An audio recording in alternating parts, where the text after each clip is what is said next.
हज़रत शुएब अलैहिस्सलाम अपनी कौम के दरमियान मौजूद हैं, लोगों को समझा रहे हैं कि लोगों शिरक को छोड़ दो, एक अल्लाह की इबादत की तरफ आ जाओ। और ये जो नाप तोल के अंदर धोखा कर रहे हो, तिजारत के अंदर काम चोरी से काम ले रहे हो, तिजारत के अंदर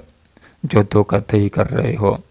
लूट मार कर रहे हो, ख़यानत कर रहे हो, ये एक बुरी बात है। इसकी वजह से दुनिया के अंदर भी अज़ाबों का शिकार हो सकते हो, आखिरत के अंदर भी तुम्हारे लिए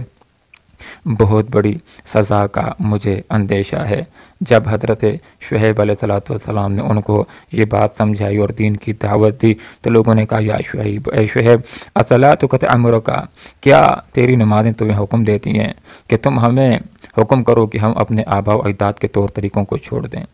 हम उनकी इबादत और बंदगी को महज तेरे कहने की वजह से छोड़ दें कि जिनकी इबादत हमारे आबा व अजदाद किया करते थे? क्या तुम्हारी दीनदारी, तुम्हारी इबादत तुम्हें ये हुक्म देती है कि तुम हमें अपने बाप दादा के तौर तरीक़ों से दूर कर दो? और क्या तुम्हारी नमाज़ें तुम्हें ये हुक्म देती हैं कि तुम हमें रोक दो अपने अमवाल के अंदर अपनी मर्ज़ी से तसर्रुफ़ करने से? गोया कि लोगों के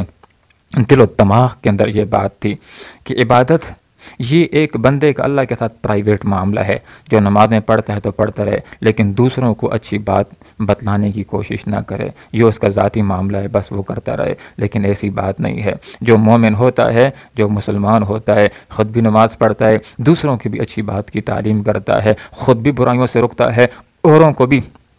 बुराइयों से रोकने की तरगीब देता है। गोया कि उस दौर के लोगों के जहन के अंदर यह खाका था कि हम जो माल कमाते हैं हम ही इसके मालिक हैं, जब हम इसके मालिक हैं तो अपनी मर्ज़ी के साथ हम इसके अंदर तसर्रुफ़ करेंगे। मेरा माल और मेरी मर्ज़ी, इस